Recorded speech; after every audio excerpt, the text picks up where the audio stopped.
बहुत समय पहले की बात है। किसी नगरी में एक युवा गुरु रहते थे और उनके कई शिष्य भी थे। उनमें से एक शिष्य उनके काफी करीब था। एक दिन वो उनसे आकर कहता है, हे गुरुवर, ऐसी कौन सी चीज है जो हमारा कभी इंतजार नहीं करती। इस पर वो गुरु मुस्कुराते हैं और उस शिष्य से कहते हैं, तुम्हें क्या लगता है, ऐसी कौन सी चीज है जो हमारा इंतजार कभी नहीं करती। इस पर वो शिष्य कहता है, हे गुरुवर, मुझे तो ऐसा लगता है कि जो लोग हमसे प्रेम नहीं करते वो हमारा कभी भी इंतजार नहीं करते। जो हमें नहीं चाहते उन्हें ये फर्क नहीं पड़ता कि हम क्या कर रहे हैं, हम कहाँ हैं। वे तो केवल अपने में ही मगन रहते हैं और वे कभी भी हमारा इंतजार नहीं करते। वो हमें धोखा देने से भी पीछे नहीं हटते। अपने शिष्य की ये सारी बातें सुनकर गुरुवर अपने शिष्य से कहते हैं, हे भंते, ये तुम्हारा भ्रम है। ऐसा कुछ भी नहीं है। इस दुनिया में बस एक ही चीज है जो हम में से किसी की नहीं है और वह हमारा कभी इंतजार नहीं है। वह बस चलती जाती है, चलती जाती। इस पर वो शिष्य कहता है, हे गुरुवर, वह क्या है। तभी वह गुरुवर कहते हैं, समय जो हमारे लिए कभी नहीं रुकता। इसका कार्य केवल चलते रहना है और ये अपना कार्य बखूबी करता है। ये ना किसी का था, ना किसी का है और ना ही किसी का रहेगा। इसका कार्य केवल चलते रहना है। जो उसके साथ चलना चाहते हैं उन्हें तो वो अपने साथ लेकर जाता ही है, लेकिन उसके साथ नहीं चलना चाहते वह उन्हें भी अपने साथ लेकर ही जाता है। कुछ समय के साथ अपने पैरों पर खड़े होकर खुशी खुशी उसके साथ चलने के लिए तैयार रहते हैं। तो कुछ ऐसे भी लोग होते हैं जिन्हें समय के साथ चलना अच्छा नहीं लगता, लेकिन समय उन्हें भी घसीटता हुआ अपने साथ लेकर चला जाता है। किसी को आना हो या ना आना हो, वह कभी किसी का इंतजार नहीं करता। तभी शिष्य अपने गुरुवर से अगला सवाल करता है और कहता है, हे गुरुवर, ऐसी कौन सी चीज है जो हर किसी के जीवन में घटती अवश्य है, जो जीवन में निरंतर सत्य भी है और उसे कभी जलाया नहीं जा सकता। इस पर उसके गुरुवर मुस्कुराते हैं और कहते हैं, तुम्हें क्या लगता है, ऐसी कौन सी चीज है। तभी वो शिष्य कहता है, हे गुरुवर, मुझे तो ऐसा लगता है कि हम मनुष्य का जीवन एक सम्मान होता है। सभी के जीवन में सुख और दुख अवश्य ही आते हैं और यही एक ऐसी चीज है जो हर मनुष्य के जीवन में अवश्य घटती। फिर चाहे वो मनुष्य चाहे या ना चाहे, लेकिन उसके जीवन में सुख और दुख तो आना ही है। हम मनुष्य अपने दुखों में अत्यधिक दुखी होते हैं और अपने खुशी में अत्यधिक खुश। इस पर वो गुरुवर अपने शिष्य की इस बात का जवाब देते हुए कहते हैं, भंते, जैसा तुम सोच रहे हो वैसा नहीं है। आगे वो गुरुवर कहते हैं कि इस पूरे हमारे जीवन में, यहाँ तक कि प्राणियों के जीवन में भी केवल दो ही बात सत्य है और जो सभी के जीवन में घटती भी है, वह है किसी का भी जन्म लेना और अनिवार्य तौर पर मृत्यु को प्राप्त हो जाना। और यही दो ऐसे अटल सत्य है जिन्हें बदला नहीं जा सकता। और इसके अलावा जो भी तुम जानते हो वो सब भ्रम है, मिथ्या है। इनके बारे में भी तुम जानते हो, ये सारे भ्रम हम मनुष्य के द्वारा ही बनाए गए हैं। और जैसा कि तुम कह रहे थे कि हम मनुष्यों के जीवन में सुख और दुख ऐसी चीज है जो अवश्य घटती है, तो मैं तुम्हें ये बताना चाहूंगा कि यह तुम्हारा एक भ्रम है। सुख और दुख हमारे जीवन में होना ये हमारा एक भ्रम ही है, क्योंकि इसके निर्माता हम खुद ही। तो इस पर वशिष्ठ कहता है, हे गुरुवर, ये आप कैसी बातें कर रहे हैं। एक मनुष्य जो अपने बचपन काल से अपने मृत्यु के समय तक अपने पूरे जीवन काल में वह दुखों को छोड़कर केवल सुख बटोरने में ही लगा रहता है, और आप इसे एक मिथ्या कह रहे हैं, इसे एक भ्रम बता रहे हैं। और यदि यही सच है तो इसका अर्थ ये हुआ हम में से हर एक भ्रम में जी रहा है। इस प्रकार तो हर एक व्यक्ति का जीवन पूरी तरह से व्यर्थ हो जाएगा। और यदि गुरुवर यही सच है तो फिर मुझे आप ही बताने की कृपा करें कि सत्य क्या है। इस पर वह गुरुवर कहते हैं, हे भक्ति, हम मनुष्यों के जीवन में सुख और दुख नाम की कोई चीज नहीं होती है। इसे तो हम ही निर्मित करते हैं। यदि कुछ सत्य है तो वह केवल जन्म और मृत्यु ही है। और इन दोनों के बीच में जो हम मनुष्यों को जीवन मिलता है, उस पूरे जीवन काल में हम मनुष्य केवल सुख बटोरने के पीछे लगे रहते हैं और दुखों से पीछा छुड़ाते रहते हैं। लेकिन सच तो यही है कि हमारे जीवन में सुख और दुख नाम की कोई चीज नहीं है। इस जीवन काल में हम मनुष्यों की कुछ आवश्यकताएं होती हैं और उन आवश्यकताओं को पूरा करने के लिए हमारे पास हमें मस्तिष्क दिया गया है, जिससे हम उन सभी आवश्यकताओं को पूरा कर लेते हैं। और ये बड़ी ही सरलता से हो सकता है, लेकिन हमारे मस्तिष्क को जिस तरह का ज्ञान हम देते हैं, अधिकांशतः वह ज्ञान आसान चीजों को कठिन बना देता है। और जब ये कठिनाइयां हमारे सामने खड़ी होती है तो हमें लगता है कि हमारे जीवन में ही सबसे बड़ा दुख है जिस वजह से परेशान होते हैं। लेकिन जब हम उन्हीं कठिनाइयों का सामना कर उसे अपने जीवन से दूर कर देते हैं तो हमें सुख की अनुभूति भी होती है। इस पर वह शिष्य कहता है, हे गुरुवर, आप जो कहना चाहते हैं वह मैं ठीक ढंग से समझ नहीं पा रहा हूँ, क्या आप मुझे इसे और स्पष्ट तौर पर समझा सकते हैं? तभी वह गुरुवर अपने शिष्य से कहते हैं कि मान लो किसी के घर पर कोई बच्चा जन्म लेता है तो यह सुख की बात है या फिर दुख की? इस पर वह शिष्य कहता है, हे गुरुवर, यह तो सुख की बात है, यह तो बहुत अच्छी बात है, लोग इस पर खुश होते हैं। तभी वह गुरुवर कहते हैं, नहीं, यदि मान लो कि किसी व्यक्ति को लड़का चाहिए था और उसके घर यदि लड़की जन्म ले लेती है तो वह दुखी है। वहीं पर यदि उसकी मनचाही चीज यानी कि अगर उसके घर लड़का जन्म ले तो वह सुखी हो जाता है, अत्यधिक खुश हो जाता है और उसकी खुशी का कोई ठिकाना नहीं रहता। क्या लड़की का जन्म लेना एक दुख की बात है? इस पर वह शिष्य कहता है, नहीं गुरुवर, यह तो हम मनुष्यों की सोच होती है।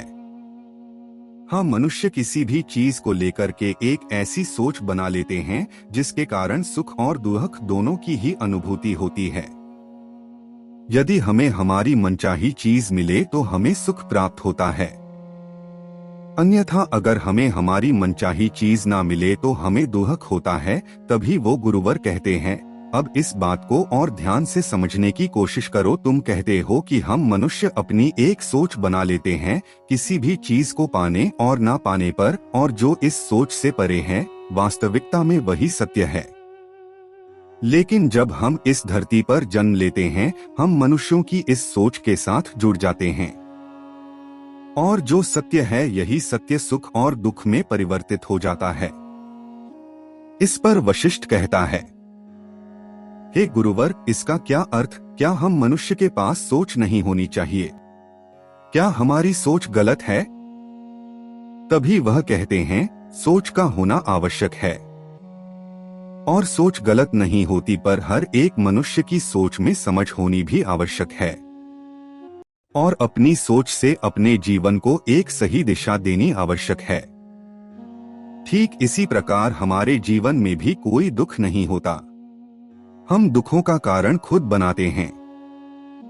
जैसे कि एक माता पिता अपने बेटे से दुखी हैं, वहीं पर कोई अपने माता पिता से दुखी है क्योंकि उन्होंने उसकी जरूरतें नहीं पूरी की। वैसे ही कोई पति अपनी पत्नी से, कोई पति अपनी पत्नी से, तो कोई भाई अपनी बहन से, सभी एक दूसरे से ईर्ष्या करते हैं, जलते हैं, दुखी रहते हैं और वो ये भूल जाते हैं कि उनके पास सबसे कीमती चीज उनका यह जीवन है, स्वस्थ शरीर है, खाना पीना है, रहने के लिए अच्छा है, पहनने के लिए अच्छे कपड़े हैं, तो उनके पास क्या कमी है? जरूरत की जो भी चीजें उनके पास होनी चाहिए थी वो सभी हैं, पर फिर भी वे सभी लोग दुखी हैं अपनी सोच के कारण। इस पर वशिष्ठ कहता है, हे गुरुवर, तो क्या उन्हें दुखी नहीं होना चाहिए? जब मैं अपने सांसारिक जीवन में था तब मेरी पत्नी भी मुझ पर रौब जमाती थी, मुझे नीचा की कोशिश करती थी, मेरी किसी भी बात का वह सीधे मुंह जवाब नहीं देती थी, वह मुझे हमेशा दूसरों के सामने दबाने की कोशिश किया करती थी। तभी इस पर वह गुरुवर कहते हैं, हमारे जीवन में सुख और दुख ये एक भ्रम है, दुख का कोई भी कारण नहीं होता, यह तो हमारी सोच है जो हमारे दुखों का कारण बन जाती है। पत्नी चाहती है कि पति उसकी बात सुने, उसकी बात माने, वहीं पर पति भी यही चाहता है कि पत्नी उसकी बात माने, उसकी बात सुने, उसकी बातों पर अमल करे। जहाँ पर एक पति चाहता है कि उसकी पत्नी उसके घर वालों से मिलजुल कर रहे, वहीं पर उसकी पत्नी ये चाहती है कि उसका पति उसके साथ कहीं और रहे, अपने घर वालों को छोड़ दे ताकि वह एक दूसरे के साथ रह सके, समय बिता सके। इन्हीं सब कारणों की वजह से हमारे पास जो कुछ भी है उसके बावजूद हम दुखी रहते हैं, परेशान रहते हैं, चिंतित रहते हैं। लेकिन वास्तविकता में तो कोई भी दुख है ही नहीं, यह तो केवल एकमात्र सोच ही है। अब यहाँ पर सोच अलग अलग व्यक्तियों की है, जिस कारण इन सोच में इतना ज्यादा फर्क है। इस पर वशिष्ठ कहता है, हे गुरुवर, तो इसका अर्थ क्या हुआ? क्या वास्तविकता में हमारे जीवन में कोई भी दुख नहीं है? तभी वो गुरुवर कहते हैं, हमारे जीवन में केवल एकमात्र दुख है और उसके बारे में तुम जानते हो। तभी वशिष्ठ कहता है, हाँ गुरुवर, इसके बारे में मैं जानता हूँ। मृत्यु जो हम में से हर किसी को आनी है और इसके बाद हर कोई दुखी हो जाता है। लेकिन तभी वह गुरुवर कहते हैं, मृत्यु तो एक सुख है, लेकिन हमारी सोच इसे एक दुख मानती है और हम इसे दुख मानकर दुखी रहते हैं। लेकिन हम के जीवन का तो केवल एक ही दुख होता है और वह है खाली पेट होना, भूख लगना, क्योंकि यही वह एक रास्ता है, एक ऐसी मात्र चीज है जो यदि खराब हो जाए तो हमारे जीवन का सबसे कीमती उपहार बिखरने लगता है, और वह उपहार है हमारा शरीर। इससे कीमती आपके जीवन में और कुछ नहीं है, और यही सबसे कीमती है, यह सबसे बड़ा सुख है। और इस सुख को हर कोई नहीं देख पाता, इस सुख को कोई नहीं मानता, लेकिन वास्तविकता में यही सबसे बड़ा सुख है। लेकिन हम इस जीवन में भ्रम में जीते हैं और हमें तो लगता है कि हमारे लिए स्वादिष्ट भोजन एक सुख है, लेकिन वास्तविकता में तो भोजन यदि स्वादिष्ट ना भी हो तब भी चल जाएगा, क्योंकि आपका पेट भरेगा और आपको पोषण मिलेगा, आपके शरीर को आहार मिलेगा, जो वास्तविकता में एक सुख है। लेकिन हम अपनी सोच के परे देख नहीं पाते। इस पर वशिष्ठ कहता है, हे गुरुवर, आपकी सारी बातें मुझे समझ में आ रही हैं, लेकिन अभी भी मैं साफ और स्पष्ट तौर पर आपकी सारी बातें स्वीकार नहीं कर पा रहा हूँ। मेरा मन आपकी इन बातों को स्वीकार नहीं कर रहा है। मुझे कोई ऐसा मार्ग बताएं जिससे मैं इन सारी चीजों को सोच के परे जाकर देख सकूं, वास्तविकता को देख सकूं। तभी वह गुरुवर कहते हैं, अगर ऐसी बात है तो इसका अनुभव तुम्हें खुद ही लेना होगा। आज मैं तुम्हें एक ऐसी शक्ति प्रदान करता हूँ, जब तुम प्रातः काल उठोगे तो इस शक्ति के प्रभाव से तुम्हारा सारा शरीर तुम्हारे नियंत्रण में होगा। हमारे इस शरीर को चलाने का जो नियंत्रण प्रकृति ने अपने हाथों में ले रखा है, वह नियंत्रण भी हमारे हाथों में होगा। एक एक करके तुम अपने सारे अंगों को, अपने सभी सोच विचारों को खुद से नियंत्रित कर सकोगे। लेकिन एक ऐसी चीज है जिस पर तुम्हारा कोई नियंत्रण नहीं होगा, और वह मृत्यु। इतना कहकर वह गुरुवर वहां से चले गए और वह शिष्य भी अपनी कुटिया में सोने के लिए चला गया। अगली सुबह जब वो उठा तो उसने महसूस किया कि उसकी सांसें पूरी तरह से रुक चुकी है। उसका दम घुट रहा था, वह छटपटा रहा था, हाथ पैर मार रहा था। तभी अचानक वह जमीन पर गिर पड़ा और उसी वक्त वह गुरुवर भी वहां पर आ पहुंचे।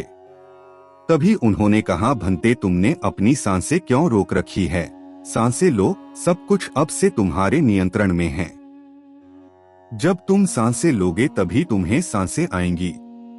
गुरुवर की इस बात को सुनकर शिष्य ने सांसें शुरू की और उसे सांस आने लगी। वो उठकर फिर से खड़ा हो गया। तभी गुरुवर ने कहा, यह जो प्रकृति है, यह प्रकृति तुम्हारा पूरी तरह से ध्यान रखती है कि तुम्हारी हर एक सांसों पर भी अपना नियंत्रण रखती है।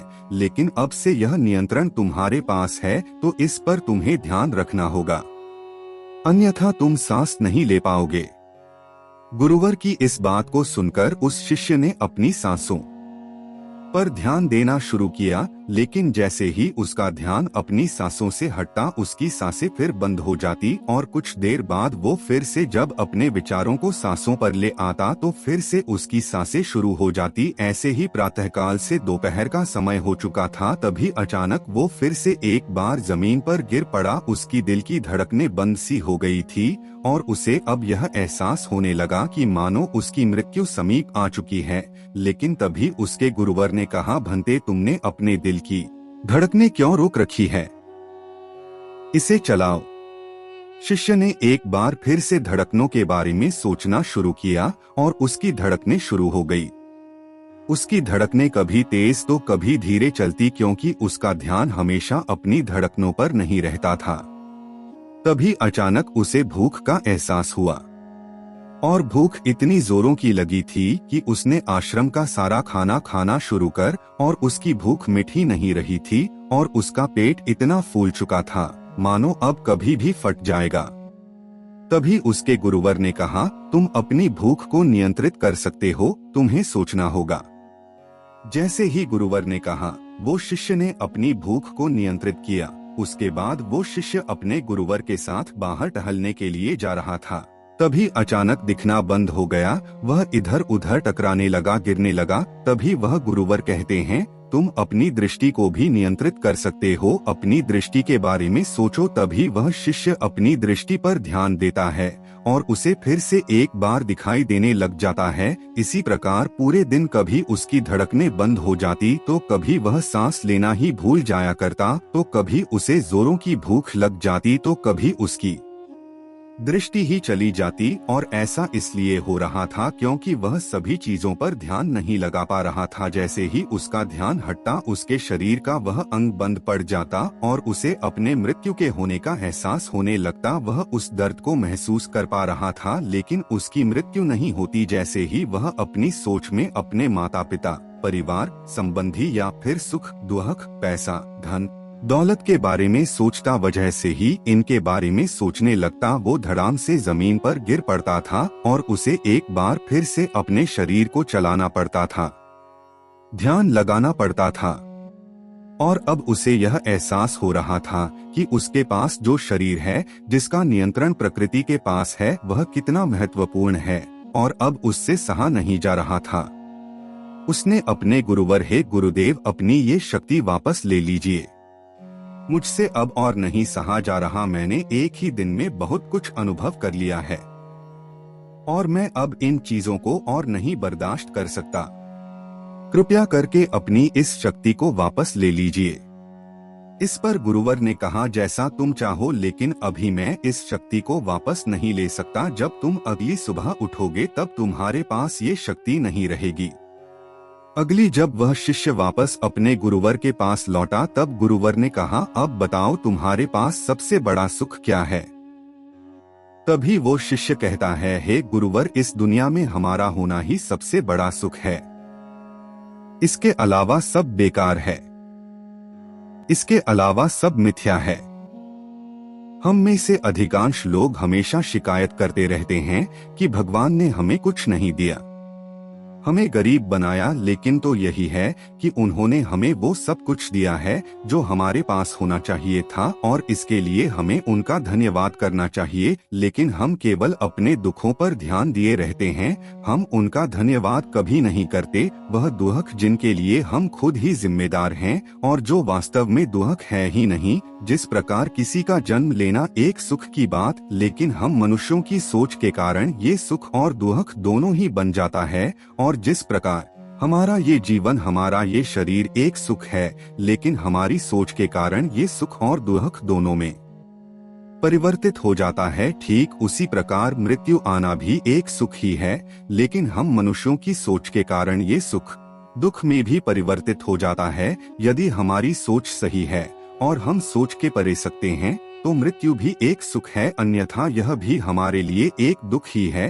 तो हमारे इस जीवन में ना सुख है ना दुख है, केवल हमारा जीवन है जो एक सुख है, लेकिन हमारी सोच के कारण यह भी एक दुख में परिवर्तित हो जाता है। और जन्म और मृत्यु के बीच में जो जीवन है यह हमारा अनुभव है, लेकिन हम इस अनुभव को व्यर्थ ही जाया कर देते हैं बनाने वाले ने।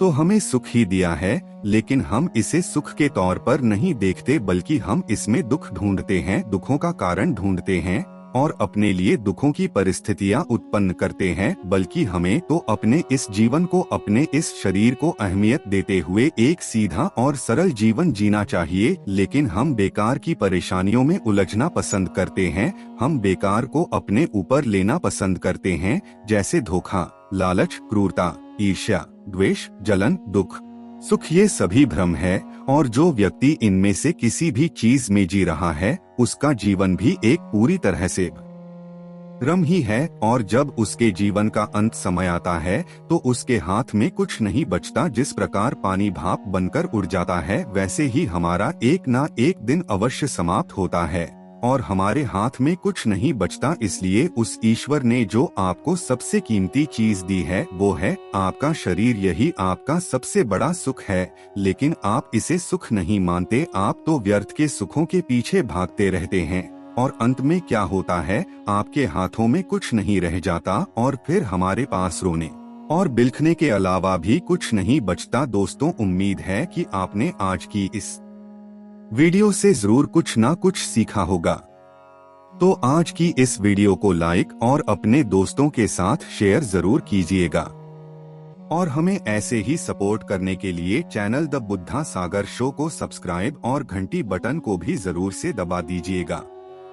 चलिए मिलते हैं इस एक और वीडियो में, तब तक के लिए अपना ख्याल रखें। धन्यवाद।